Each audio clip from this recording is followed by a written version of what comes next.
गरम शुरू कीजिए। वो देर कर रहा था, अभी तो थाली का झंझट चल रहा। हम कहे शुरू करो कर्पूर गरम। हमरे डांट से एक बार शुरू कर दी, कर्पूर गरम करुणावतारम संसार सारम। हम सोचा कि आरती हम आज तक किया नहीं, साला फंस गए आरती करने के लिए, तो जरा ठीक से करें।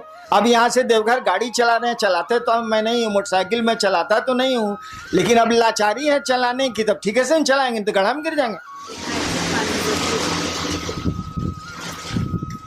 हमने आरती शुरू की, तो आरती कीजिएगा तो उस देवता का को याद करिएगा ना भाई साहब। मैंने महादेव को याद किया।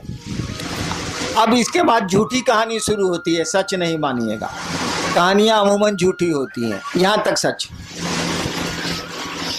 जैसे मैंने, अब झूठी कहानी शुरू हुई, जैसे मैंने महादेव को याद किया, मेरा टाका भिड़ गया महादेव से, कनेक्शन भिड़ गया। हम सोचा कि कनेक्शन जब भिड़िए गया तब आरती कौन सी करना है, बतिया लेते हैं। ये भाई जो आदमी कभी नहीं भेटाता है, आज किसी कारण से भेटा गया तो चहेट देना है साले को, भेटाएगा नहीं। तो जैसे महादेव से मेरा संपर्क हुआ, हम तो भुला गए कि आरती कर रहे हैं। जब उधर ध्यान चला गया तो आरती गए भूल हम। महादेव से हमने कहा कि सुनिए, जो कहाँ से सुनाते हैं, कहानी झूठी है। मैंने कहा कि सुनिए, ये जो आवाज गूंज उठ रही है ना, हरा भोला भोला भोला हरा हरा हो रहा था, खत्म हो रहा था, लेकिन अभी आरती होगी तब ना बंद होगा। हमने कहा ये गूंज जो उठ रही है ना, यह पूरी दुनिया में उठ जाती, आप ऐसी दया करते। फिर हम सोचा, तुरंत सोच लिया कि साला हम मर जाएंगे तब होगा, बड़ी दिन लगेगा। हम तुरंत कहा कि और मैं इसका साक्षी रहूं, मैंने गवाह रहूं और मैं इसका साक्षी रहूं। ये महादेव नहीं पूछ सके कि जोड़ दिया है बाद में। मैंने ऐसा इत्मीनान से बोले कि जोड़ा हुआ नहीं लगा, हालांकि बाद में हमको याद आया कि अरे साला इसमें तो 200 साल लग जाएगा, तब हम क्या करेंगे। तो हम तुरंत कहा कि और मैं इसका साक्षी रहूं। वो नहीं पकड़ पाए, पकड़ने के लिए 10,000 साल के बाद क्या सोचिएगा, ससुरा पकड़ लेगा, लेकिन उसको फुर्सत यही काम है कि पकड़ते चलेगा। पकड़ने के लिए तो शिव 10,000 साल के बाद आप क्या सोचेंगे शिव जानते हैं, लेकिन उसको दूसरा काम धाम नहीं है। हम लोग क्या सोचते हैं वही सोचते रहता है, चला हम तो सोच भी नहीं करते हैं कि आप क्या सोचते हैं। तो महादेव को फुर्सत है कि सोचता है कि हैनान का सोच रहा है, साला एक इतना अरब आदमी है, दूसरे ग्रहों पर भी आदमी है, का सोच रहा है। महादेव सोचेगा तो उसका अकिल फट नहीं जाएगा, सोच भी नहीं करता। इसीलिए कहा जाता है भोला भोला मने बुड़बक, साले को कुछ पते नहीं। क्या भोला भोला मैंने नहीं कहा जाता कि लड़का बड़ा भोला बहो मत तंग कर लो। नहीं कौन तरीका है भाई, भोला लड़का का है, उसको छेड़ रहे हैं, चिढ़ा रहे हैं। मैंने बुड़बक है बेचारा, सीधा साधा है। सीधा साधा इसीलिए है ना, जानने के लिए तो 10,000 साल के बाद जीवात्मा क्या सोचेगी शिव जानते हैं, लेकिन उसको यही फुर्सत है, ये काम है कि कौन क्या सोच रहा है, कौन चीज पगला नहीं जाएगा वो, इसीलिए कुछ सोचता ही नहीं। लोग कहता है भोला है, बुड़बक है। बुड़बक नहीं है साला, जितना उसको अकिल है साला किसी को अकिल नहीं है, लेकिन अकिल का इस्तेमाल ही नहीं करता है। स्कूल है, बच्चा पढ़ने नहीं जाता है, तो कहा अकिल कहाँ से आएगा। तो हमने कहा कि देखिए ये गूंज जो उठ रही है ना, पूरी दुनिया में उठ जाए, आप ऐसी दया करिए। तब तक याद पड़ गया कि साला तो 5,000 साल भी लग सकता है। तुरंत हम जोड़ दिया और मैं इसका साक्षी रहूं। महादेव कुछ नहीं बोले, हमको लगा कुछ नहीं बोले तो कुछ नहीं बोले। हमने कहा कि देखिए, हमको लगता है कि आपको दया का दान करने, यही शब्द हमने कहा था, हमको लगता है कि आपको दया का दान करने में थोड़ी दिक्कत, वो बोल नहीं रहे थे, थोड़ी दिक्कत। ऐसा करिए, आप छोड़ दीजिए। मैंने उस महादेव को जो जिससे मेरा संपर्क हुआ था, मैंने कहा, बोल नहीं रहे थे इसीलिए मुझको गुस्सा आता, मुझको गुस्सा जल्दी चढ़ता। हमने कहा हमको लगता है कि आपको थोड़ी दिक्कत है दया का दान करने में, आप छोड़, हम कर लें। आप काला दिक्कत लीजिएगा, हम कर लें। इतना देर में आरती तो हो गई माइक पर खत्म, सब लोग अपनी अपनी थाली रख दिए, हमारा आंख बंद है, थाली मेरे हाथ में, सब दिया बुझ गया है, हम खड़े हैं, आंख बंद है मेरी, सब लोग खड़ा है कि साहब आप थाली रखें तब ना, सब दिया तो बुझ गया, थाली रखें तब ना। देवाशीष को हिम्मते नहीं पड़े, मंडल जी को हिम्मते नहीं पड़े, सब दिया बुझा हुआ है, आरती खत्म हो गई है, मैं हाथ में थाल लेके, आंख बंद है मेरी, खड़ा हूं मैं, कोई हिम्मते नहीं करी कोई थलिया हमारे हाथ से लेने का या हमको कहने का। मेरे बड़े लड़के ने मेरी थाली को पकड़ लिया, उनका कहना था कि आपकी थाली भारी थी और कांप रही थी, तो दिमाग उधर था, तो थाली, शरीर काम नहीं कर रहा, तो थलिया कांप रही थी, तो थाली गिर नहीं जाए मेरे हाथ से, तो मेरे बड़े लड़के ने हाथ बढ़ा के थलिया को पकड़ लिया, जैसे थाली पकड़ी मेरी आंख खुल गई। देखिए अब हमने क्या कहा उसकी व्याख्या सुनिए। महादेव से तो इतना ही कहा इसीलिए, लेकिन हमने कहा है इसीलिए कुछ सोच के कहा हुआ। हमने कहा कि आपको दया का दान करने में थोड़ी दिक्कत है, छोड़ दीजिए, हम कर लें। क्यों मैंने ऐसा कहा? अरे बाबूजी खेत नहीं जोतेंगे तो हम छोड़ देंगे। अगर मेरे पिता खेती नहीं करेंगे और मेरी जमीन पड़ती रहेगी तो मैं छोड़ दूंगा कि करूंगा? महादेव दया नहीं करेंगे, उनको मेरे गुरु हैं, उनसे मेरा अपना संबंध है, वो दया नहीं करेंगे तो हमको पात्रता है कि नहीं, हमको शक्ति है कि नहीं, मैं और काम कर सकता हूं तो शिव का कार्य क्यों नहीं कर सकता? क्या जरूरत है आपके दया की? रखिए अपने पास आप। मैंने कहा कि आपको लगता है कि थोड़ी दिक्कत है, आप छोड़ दीजिए, मैं कर लूंगा। और मेरे मन में उनके सामने जो बोले नहीं आप, मेरे उनके सामने जो मेरे मन में व्याख्या आई यही थी कि मैं आपका चेला हूं और आपको कोई अधिकार नहीं है हमको चेला की कुर्सी से हटा देने का, और जब तक अधिकार नहीं है और जब तक मैं चेला हूं मुझको शक्ति है। मैं सरकार में ज्वाइंट सेक्रेटरी था, अगर मुख्यमंत्री जी नाराज हो जाए तो क्या हमारा बिगड़ेगा? जो हमको पावर है कानून में वो करेंगे कि नहीं करेंगे? हाँ, हमको नौकरी से निकाल दें, हमको सस्पेंड कर दें, तब खत्म हो जाएंगे हम। लेकिन जब तक उस कुर्सी पर दरोगा है, उसको दरोगा का पावर है, भले 2 मिनट के बाद एसपी साहब हटा दें, जब तक वो कुर्सी पर है उसको कानून में अधिकार मिले हुए हैं। तो आपको भी शिष्य के रूप में अधिकार मिले हुए हैं, आप शिव के शिष्य हैं, आपको भी अधिकार है, अपने अधिकार का प्रयोग करिए। गुरु दया नहीं करेंगे तो काम नहीं होगा। हमने महादेव से कह दिया, सोचिए, छोटी मुंह बड़ी बात, छोटी मुंह बड़ी बात क्या कहिएगा? सारा कोई तुलना ही नहीं हो सकती है शिव से। जो कोई किसी की तुलना कर दे, किसी की, शिव से जो किसी की तुलना कर दे, उससे बड़ा अपराधी तो कोई नहीं हो सकता। कालिदास ने कहा था, शिवम शिवस्य उपमा वा तुलना नास्ति। कालिदास शिव के भक्त थे, कहा था कि शिवस्य उपमा वा तुलना नास्ति। शिव की न कोई उपमा दी जा सकती है, न शिव की तुलना की जा सकती है। लेकिन तब भी सोचिए, हरिनारायण ने क्या कहा? आपको दया लगता है कि आपको दया का दान करने में दिक्कत है, आप छोड़ दीजिए, हम कर लेंगे। आसमान के सामने, सूरज के सामने जुगनू बोल रहा है कि आपको दिक्कत है सूरज जी, तो छोड़ दीजिए, मैं अपने पंखों से उजाला कर लूंगा। क्यों ऐसा कहा गया? इसीलिए कहा गया कि भैया हम आपके शिष्य हैं तो हमको पावर है ना, और आपको हटाने का पावर नहीं है। शिव किसी को अपने शिष्य से हटा नहीं सकते। जैसे हटा देंगे कि मेरा शिष्य नहीं है, लोग कहेगा कि जगत गुरु हैं, लेकिन फूलन महतो को छोड़ के, अगर उसका नाम फूलन महतो हो तो लोग कहेंगे जगत गुरु हैं, लेकिन फूलन महतो को छोड़ के तो साले जगत गुरु रह भी नहीं करेंगे। जगत गुरु एको आदमी गया तो जगत गुरु नहीं है वो। इसीलिए किसी को मना कर ही नहीं सकते कि तू मेरा शिष्य नहीं बनेगा या नहीं है, उनको तो मानना ही पड़ेगा। अगर आप कहते हैं कि शिव मेरे गुरु हैं तो शिव को मानना ही पड़ेगा कि आप उनके शिष्य हैं। नहीं कैसे मानेंगे? जिसे कह देंगे नहीं हम नहीं मानते हैं, उस दिन जगत गुरु रहेंगे, लेकिन जगदीश पाणे के छोड़ के 4 साल जगत गुरु रहेंगे कैसे? -1 हो जाएगा, 1 कम हो जाएगा।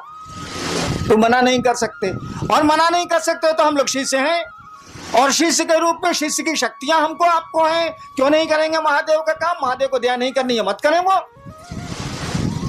मैंने ऐसा मैं नहीं कहता कि नहीं करें वो, लेकिन उस दिन शिवरात्रि के अष्टजाम में ऐसा ही उनको कहा था। कहने का लहजा थोड़ा सा शरीफ वाला था कि लगता, बोल नहीं रहते इसीलिए बोले थे हम, कि लगता है कि आपको दया का दान करने में थोड़ी दिक्कत है, आप छोड़ दीजिए, हम कर। बहुत शराफत से बोले थे। अब सूरज के सामने जुगनू बोल रहा है, उस साले की क्या बिसात है बोलने की, लेकिन बोल तो रहा ही है। तो गुरु दया से ये काम होगा, ये एकदम सच है, इसमें दो मत नहीं है। लेकिन अगर गुरु की दया नहीं भी होती है तो हम आप कमजोर हैं क्या? हम आप गुरु का काम नहीं कर सकते हैं क्या? बाबूजी अगर खेत नहीं जोत रहे हैं तो बेटा छोड़ देगा कि उपज करेगा? वो हल चलाएगा, वो तो करेगा, क्योंकि वह उस बाप का वो बेटा है, इसीलिए करेगा वो। हम लोग उस गुरु के शिष्य हैं, शिव हम लोगों के गुरु हैं, इसीलिए उनका आदेश हम लोग करेंगे। और मैंने कहा जो गुरु का आदेश नहीं करता है वह शिष्य नहीं है। हमने यह भी कहा कि आप नहीं करते हैं तो उस गुरु से कहिए, क्यों नहीं कहते हैं? तो आप तो गुरु से कहिएगा नहीं। जब 1000 आदमी में आप कहते हैं कि बड़े ने गुरु भ्राता दया करें, दीदी नीलम आनंद दया करें, तब आप महादेव से बाहर में क्या कहते होंगे? हमरे मुँह पर कह रहे हैं कि आप हम पर दया करिए, तो बाहर में आप क्या कहते होंगे समझ में नहीं आता।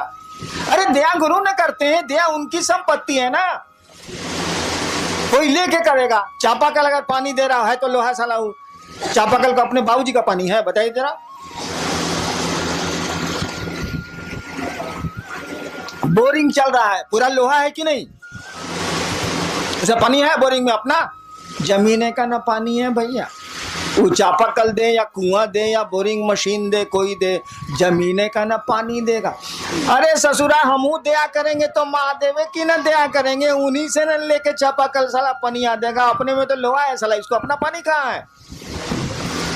तो क्यों नहीं शिव से आप दया मांगते हैं? वो दया करते हैं। हमको तो छोड़ दीजिए, हमको तो लाचारी है दया करने की, मैं क्या कर सकता हूँ? मेरी तो फुलवारी ही है, तो मैं क्या करूं? मेरे तो लोग आप लोग मेरे आदमी ही हैं, तो मैं मुझसे दया क्यों मांगते हैं? उस शिव से मांगिए ना मिलजुल के। हम पर तो आपका पूरा अधिकार है, नहीं भी मांगिएगा तब भी आपको मिलेगा, मांगिएगा तब भी मिलेगा, नहीं मांगिएगा तब भी मिलेगा। हरिनाम जाएंगे बच्चों कहाँ से? हम ही तो शुरू किया है भैया। जितने भी फूल खिल रहे हैं शिव शिष्यता के, मेरी ही बागवानी के फूल हैं। उन फूलों की सुरक्षा, उन फूलों का बढ़ाना वो तो मेरा अपना है, उसमें हम क्या कर सकते हैं? वो हमसे मांगिए या नहीं मानिए, हम तो हैं ही आपके साथ, हमेशा रहेंगे आपके साथ। शरीर में है तो भी रहेंगे, शरीर के बाद भी रहेंगे। और हम चाहते हैं कि आपके साथ वो महादेव रहे, वो आपका गुरु रहे। दान लीजिए, ज्ञान भी लीजिए। उनसे बड़ा दानी नहीं, उनसे बड़ा ज्ञानी नहीं, दोनों काम करिए। दान का तभी उपयोग हो सकता है जब ज्ञान हो, और नहीं तो दान का कोई उपयोग नहीं है। सुना है ना कि सुपुत्र होगा तो कहला धान इकट्ठा कर रहे हैं भाई साहब, और कुपुत्र होगा तो कहला धन इकट्ठा कर रहे हैं भाई साहब। कुछ समझ में नहीं आ रहा। कहा जाता है ना, हो ही सुपुत्र क्या धन संचय, हो ही कुपुत्र क्या धन संचय। अगर बढ़िया बेटा निकल गया तो कहला संपत्ति इकट्ठा कर रहे हूं, कर लेगा। और खराब बेटा निकल गया तो कहला संपत्ति इकट्ठा कर रहे हैं, लुटा देगा, नष्ट कर देगा, खत्म कर देगा। हो ही सुपुत्र तो का धन संचय, और हो ही कुपुत्र तो का धन संचय। समझ का खेला है, ज्ञान का खेला, और कुछ नहीं। सुपुत्र का मानी क्या? ज्ञानवान। कुपुत्र का मानी उसको समझ नहीं है। तो गुरु ज्ञान देते हैं, और आपके गुरु शिव हैं, ज्ञान उन्हीं के पास है, दान उन्हीं के पास है, सब कुछ वही रखते हैं। ज्ञान मांग लीजिए तो दान मांगने का अकील भी आ जाएगा, इसे अकीलो नहीं है। ज्ञान मांग लीजिएगा तो दान मांगने की बुद्धि भी, समझ भी आ जाएगी। एगो लड़का के बियाह बरतुहार आई रहे, होखे वाला ससुर पूछलस कि बियाह में का ले बउआ? कॉलस की रेडियो ले, रेडियो। उसका साथी पढ़ता था बाहर, वो तो देहाते में रह गया था, वो टीवी जानबे नहीं किया। पीछे से उसका सथिया खोस रहा है कि रे टीवी बोलना, टीवी आजकल तो एलईडी तक आ गया है रे साला, बोलना रे साला, एलसीडी एलईडी बोलना रे साला। वो साला जान ही नहीं रहा है कि टीवी क्या है, फिर वो बोल रहा है कि जी रेडियो। तो दान तो उसी का न मांगिएगा जिसको आप जानते हैं, जिसको जानते ही नहीं है, समझते ही नहीं है, उसका मांगिएगा कहां से भाई साहब। 5 साल के बच्चे से महादेव पूछे कि बउआ क्या चाहिए, साक्षात महादेव आके खड़े हैं और पूछ रहे हैं कि बच्चा क्या चाहिए, कहेगा अंकल एगो कैडबरी चॉकलेट। उसको जरा दिल्ली JNU से पास करने दीजिए। आप महादेव को कहिए कि सरकार जब वो 5 साल का था तो आप गए थे, दर्शन दिया था, पूछा था, आज चलिए ना, नानी मरे जो महादेव जाएगा, जा नहीं सकता। क्या उस साल को समझ आ गई, तुरंत कहेगा जी मनमोहन सिंह घटा के हमरे जा नहीं सकता। टोपी की कहानी सुनी थी ना, मंसूर जो खुदा के इतने बड़े प्रेमी थे, बहुत बड़े सूफी संत हुए हैं अरब के। मंसूर दिन का समय था, सोए हुए थे, उठ गए हुए थे, अचानक खुदा की आवाज आई, मंसूर मंसूर टोपी बेचेगा। टोपी पहने हुए थे, अचानक खुदा की आवाज आई। 2 प्रेमी गप कर रहे हैं, तो गप का क्या अंजाम होगा सोच लीजिए। खुदा ने पूछा मंसूर मंसूर टोपी बेचेगा। मंसूर ने कहा तेरे पास है क्या जो तो खरीदेगा, जा सोने दे। खुदा ने कहा मेरे पास कुछ नहीं है। अरे पूरी कायनात मेरी, पूरी दुनिया मेरी, पूरी प्रकृति मेरी, सब कुछ मेरा, तू कहता है कि मेरे पास कुछ नहीं है। मंसूर ने फिर कहा देख तेरे पास कुछ नहीं है, तेरे पास है क्या, मुझको सोने दे, मुझको नींद आ रही। तो नहीं मंसूर बोलो ना, टोपी बेचेगा, टोपी बेचेगा। मंसूर ने कहा हाँ बेचेंगे।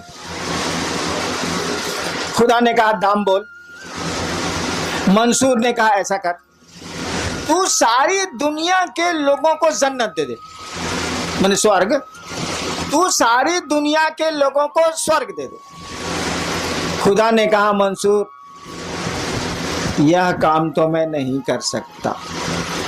कहा जन्नत नहीं दे सकते ना, जन्नत नहीं ना दे सकते, सारी दुनिया के लोगों को जहन्नुम दे दे, नरक, स्वर्ग नहीं दे सकते ना, सारी दुनिया के लोगों को जहन्नुम दे दे। खुदा ने कहा मंसूर मैं यह भी नहीं कर सकता। मंसूर ने कहा मैंने पहले कहा था कि तेरे पास है क्या जो तू खरीदेगा, तू जा मुझको सोने दे, नींद आ रही मुझको, तेरे पास कुछ नहीं है। और खुदा चलेगा, नहीं खरीद पाए।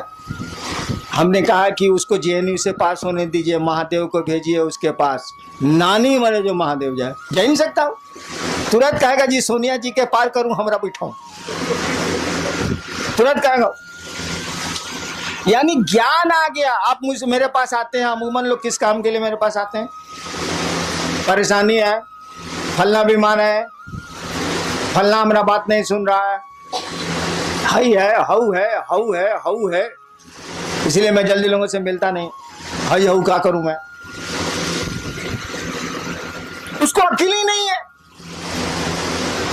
उस साला समझता है कि यही दुनिया है, ये समझता ही नहीं कि जाने की जगह है। साला यहां हम लोग कितने दिन रहेंगे, हमारा आपका घर तो नहीं है, सब हम लोग जाएंगे कि नहीं जाएंगे, हम लोग को पूर्वज गए कि नहीं गए। अरे साला जब यहाँ रहना नहीं तो यहाँ की चीजों को मांगना क्या, काम चल ही जाता है। मुझको खाने की दिक्कत नहीं ना है, जिसके इतने भाई बहन हो उस साले को खाने की दिक्कत कैसे हो सकती है। मुझको खाने की दिक्कत नहीं है, 2 रोटी खाता हूं। करोड़ों जिसके भाई बहन हो इस देश और बाहर में, उसको भोजन की दिक्कत तो नहीं हो सकती है। मैं 2 रोटी खाता हूं, इससे ज्यादा आप खा ही नहीं सकते, तो खाएंगे क्या आप। एक साथ 2 चप्पल पहने है, बताइए हमरा, राखी 2 जोड़ा चप्पल एक साथ पहन के निकली तो, एक साथ 2 साड़ी पहन के निकली तो, एक साथ 2 शर्ट पहन के निकली तो, नहीं निकल सकते आप। एक बार एक ही जूता पहन सकते हैं आप, 2 जूता नहीं पहन सकते। तो चलिए 2 जोड़ा रख लेंगे, सारी 50 जोड़ा कहने जूता रखे हैं भाई साहब, जूतवा रहेगा आप नहीं रहिएगा। इस संसार में कोई चीज नहीं रहती है, रह ही नहीं सकती है, उसमें परिवर्तन होना ही होना है। पहाड़ बदल जाते हैं तो आदमी क्या, तो हमको आपको समझ ही नहीं है। महादेव भेटा जाएंगे तो मांगेंगे जी एक आश्रम बन जाए शिव परिवार का। अरे सारे लोगों ने आश्रम बनाए हैं, तुम दिल में आश्रम क्यों नहीं बनाते, तुम लोगों के मन में शिव को क्यों नहीं बैठाते। इन मकानों में शिव को बैठा के क्या होगा? मकान शिव थोड़े ही हो जाएंगे, आदमी ने शिव होगा भैया। तो हम लोग मांगेंगे महादेव से ही, समझ ही नहीं है, अक्ल ही नहीं है, ज्ञान ही नहीं है, तो मांगेंगे क्या? अरे तुम मेरे पास आते हो, शिव को क्यों नहीं मांगते? मैं शिव दे सकता हूं, आप शिव को क्यों नहीं मुझसे मांगते हैं? तो बेटा मांगते हैं, तो बीमारी को छुड़ाना मांगते हैं, तो बाल गिरना छुड़ाना मांगते हैं, यही सब तो करते हैं आप। समझ ही नहीं है, क्या समझ नहीं है कि शिव क्या? अरे शिव को समझिएगा तब ना शिव को मांगिएगा। शिव को समझते ही नहीं आप, तो संसार को समझते हैं तो संसार मांगते हैं। शिव को समझिएगा तब ना मांगिएगा। आपने टेलीविजन देखा ही नहीं तो किसी से टेलीविजन आप मांगेंगे कहां से? आप टीवी के बारे में जानते ही नहीं तो किसी से टीवी मांगेंगे कहां से आप दुनिया संसार को देखा है, संसार को मांगते हैं। शिव को देखा होता, शिव को समझा होता, शिव से जुड़े होते तो शिव को मांगते। शिव मिल जाएंगे तो संसार में कुछ भी ऐसी चीज नहीं जो नहीं मिल सकती। कहा जाता है किम न सिद्धते भूतले, अगर शिव चाहे तो किम न सिद्धते इस भूतले, माने इस भूतल पर, इस जमीन पर अगर शिव चाहे, किम न सिद्धते, क्या नहीं हो सकता है? तो वैसी चीज न मांगिएगा जो इस जीवन और इस जीवन के बाद भी काम दे, आने वाले समय में भी काम दे। तो शिव को क्यों नहीं मांगते हैं? क्या मांगते हैं? फलना चीज चाहिए, फलना चीज चाहिए, फलना चीज चाहिए। आपको शिव से बनाने के लिए घुमा फिरा के हमको देना पड़ता है, लेकिन मांगना चाहिए आपको शिव को, वो मिल जाएगा। तो दुनिया में कोई ऐसी चीज नहीं है जो नहीं हासिल हो सकती है। यह बात दूसरी है कि ढेर अकील वाले के साथ आज रहिएगा, गुरु के साथ रहिएगा तो ज्ञान मिल जाएगा। आप भी कहिएगा साला इसको लेके हम क्या करेंगे, ये रहेगा ही रहेगा, अभी तो हम नहीं रहेंगे। हम ही नहीं रहेंगे तो साला लेके हम क्या करें?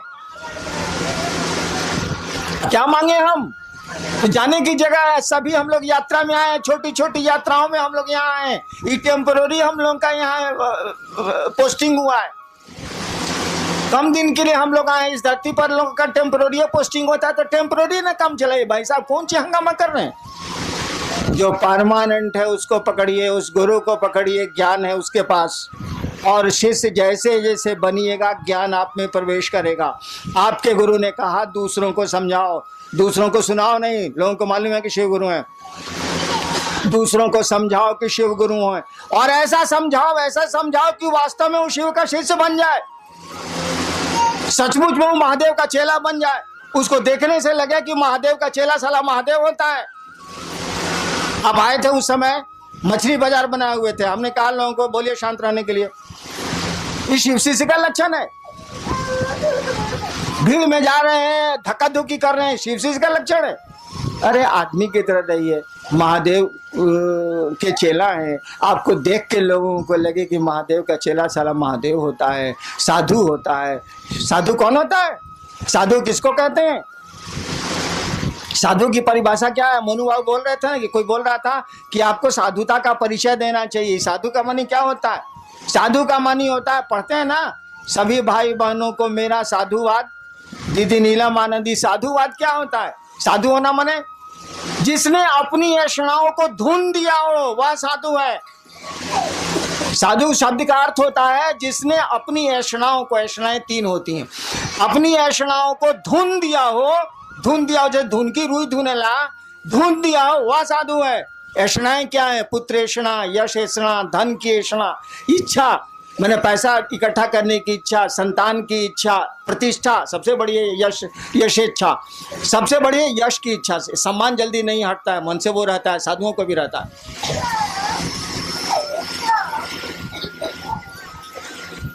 जिसने अपनी ऐषणाओं को, संतान की इच्छा, धन की इच्छा, इज्जत की इच्छा, प्रतिष्ठा की इच्छा, जिसने अपनी ऐषणाओं को धुन दिया हो, रुई की तरह उड़ा दिया हो, वह साधु है। और साधुवाद का भी वही मानी होता है कि आपकी आकांक्षाएं, आपकी ऐषणाएं शमित हो, कम हो, आप में शिव भाव जगे। तो साधु का लक्षण प्रकट करिएगा ना। शिव आपके गुरु हैं, शिव से बड़ा ना कोई गृहस्थ है ना कोई साधु है, महादेव से बड़ा कोई गृहस्थ नहीं है। हमने कई बार आपको कहा है अपने बेटी दामाद को जरा आशीर्वाद दीजिए तो राम सीता की जोड़ी बनी रहे। आप सास पतो बेटा को दे दीजिएगा पड़ाक से, ताकि मनाते हैं कि साली पतोया मरती काहे नहीं है, वो दे दीजिएगा पड़ाक से। लेकिन जब बेटी दामाद को आशीर्वाद दीजिए तो राम सीता की जोड़ी जो बनी रहे, कृष्ण राधा की जोड़ी बनी रहे, देता कोई हिंदुस्तान में आशीर्वाद? जानता है कि सीता को खाली कष्ट हुआ, ये जानता है कि कृष्ण जी अपनी बीबी को छोड़ के दूसरे के साथ थे, तो कालू आशीर्वाद देगा बेटी का जीवन खराब हो जाएगा? कोई आशीर्वाद नहीं देता है। हर शादी में लिखा जाता है शिव पार्वती,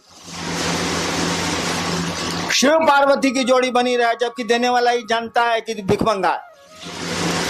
अपने बेटी दामाद को आशीर्वाद दे रहा है शिव पार्वती की जोड़ी बनी रहे, वो जानता है कि शिव भिखमंगा है, तब वो यही आशीर्वाद देता है, क्योंकि जानता है कि धन से सुख नहीं होता है, प्रेम से सुख होता है, मोहब्बत से सुख होता है। धन से नींद नहीं आती है, शांति से नींद आती है। धन से नींद आएगी, धन से सुख मिलेगा। अपार धन है, अपति पत्नी को मारे चला जा रहा है, गाली दिए जा रहा है, इस धन का क्या उपयोग है? लेकिन कोई धन नहीं है, और बड़े प्रेम से दोनों पति पत्नी रहते हैं। सुख तो जीवन का इसी में है। हमने देखा है पटना में, जब मैं 20 साल था पटना में, बेली रोड पर मेरा मकान था, ऑफिस फ्लैट में। गर्मी के दिनों में या जाड़े के दिनों में वो डिवाइडर जो रोडों को अलग करता है, डिवाइडर उसको बोलते हैं, दोनों सड़क के बीच में जो सीमेंट का बना रहता है, रात भर लोग उस पर सोते हैं। कई बार रात में गाड़ियां उन लोगों पर चढ़ गई, 5 आदमी मर भी गए थे, बंजारा थे। डिवाइडर पर लोग सोते हैं। और आपको पता है पटना में एसी में सोने वाले कम लोग नहीं हैं, एयर कंडीशनर में। और कम वक्तों को नींद की गोली के बाद भी नींद नहीं आती है। और बेली रोड पर जब गाड़ियां चलती रहती हैं, मध्य रात्रि को ट्रकें चलती रहती हैं, सोने वाले इत्मीनान से सोते हैं और नींद नहीं खुलती है। बल्कि कई बार ऐसी घटनाएं हुई हैं कि गाड़ियों के चक्के चढ़ गए, लोग मर गए। देखिए, नींद आने के लिए धन की कोई जरूरत नहीं, क्योंकि बड़े बड़े धनी लोग नींद की गोलियों के बाद भी नहीं सोते हैं। नींद की गोलियां उनको नहीं सुला पाती हैं, डॉक्टरों की सुइयां उनको नहीं सुला पाती हैं। सुख धन में नहीं है, सुख मोहब्बत में है, प्रेम में है। इसीलिए बाप अपनी बेटी दामाद को यही आशीर्वाद देता है, शिव पार्वती की जोड़ी बनी रहे, क्योंकि वो जानता है, यह जानते हुए भी कि शिव भिखमंगा है, शिव के पास कुछ भी नहीं है, ये अपनी पार्वती को क्या खिलाएंगे, ये तो अधन पी के रह जाते हैं। तब भी आशीर्वाद इसी का दिया जाता है। राजा का आशीर्वाद नहीं होता। राम अवध के राजा थे, उनका आशीर्वाद नहीं दिया जाता। कृष्ण द्वारिकाधीश थे, उनका आशीर्वाद भारत में नहीं दिया जाता। शिव पार्वती की जोड़ी बनी रहे, आज तक सभी शादियों में यही होता है। तो शिव से बड़ा कोई गृहस्थ भी नहीं है। जितने गृहस्थ हैं उन्हीं की बात करते हैं। शिव से बड़ा कोई गृहस्थ नहीं है, शिव से बड़ा कोई साधु भी नहीं है। इसको तो समझाने की जरूरत ही नहीं है। शिव से बड़ा साधु भी नहीं है, और वही शिव आपका गुरु है। उसी शिव से दान के साथ आप ज्ञान मांगने गए हैं।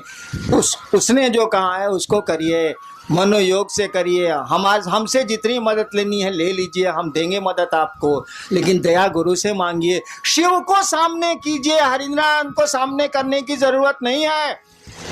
आदमी का स्वभाव है, सामने जिसको कर दीजिएगा, अगर वो दिख रहा है उसको धर लेगा। वो अप्रत्यक्ष को नहीं पकड़ता है। आदमी का ही स्वभाव होता है, जो सामने पड़ेगा उसी से मदद मांगेगा। ये हमको सामने कीजिएगा, लोग हमसे मदद मांगेंगे, छिड़ जाएंगे छूट। एक आदमी आपको कह रहा था, मोतिहारी का ही था, कि साहब बोले हैं कि हमको पकड़ोगे तबो महादेव नहीं मिलेंगे, गुरु नहीं मिलेंगे, और हमको छोड़ोगे तबो गुरु नहीं मिलेंगे। मैंने कहा था कि सड़क हूं मैं, आप गुजरिए उससे, उस रास्ते को छोड़िएगा तो शिव गुरु की बात आज तक नहीं की गई है, वो आपके गुरु नहीं बनेंगे, दिक्कत होगी आपको। मैं रास्ता हूं, गुजरिए उससे, मैं मंजिल नहीं हूं। मंजिल आपके गुरु हैं। शिष्य की, हर एक शिष्य की मंजिल उसके गुरु होते हैं। आप शिव के शिष्य हैं, आपके मंजिल शिव हैं। आपका गुरु आपकी मंजिल है। गुरु भी तो शिव से ही जोड़ता है, कोई गुरु और शिष्य को शिव से ही जोड़ता है। आपके गुरु ही शिव है, मंजिल आपकी है, रास्ता मैं हूँ जरूर। ना हमको पकड़िए ना हमको छोड़िए, साथ लेके चलिए, लेकिन आगे देखिए, लोगों को शिव गुरु से जोड़िए, और पूरी दुनिया के लोगों को जोड़ना है। अभी तो आप मोतिहारी में फंसे हुए हैं, आगे निकलिए। हम लोगों ने चाहा है कि 2012 तक पूरे देश के हर एक इलाके में हम लोग शिव चर्चा शुरू करें। खाली मोतिहारी में घूंघट तल्ला से हुई, बाहर निकली लोनी, महादेव का काम करी लोनी, ना चली। आज तक तो बेलना चौकी बहुत भइल बा, करी लेनी, हमरा कोनो में दिक्कत नहीं है, लेकिन घर से बाहर निकली लोनी, बड़ी लात सहले बनी, कुछ लातों मारे के सीखी। चलिए आप लोग महादेव का काम करें।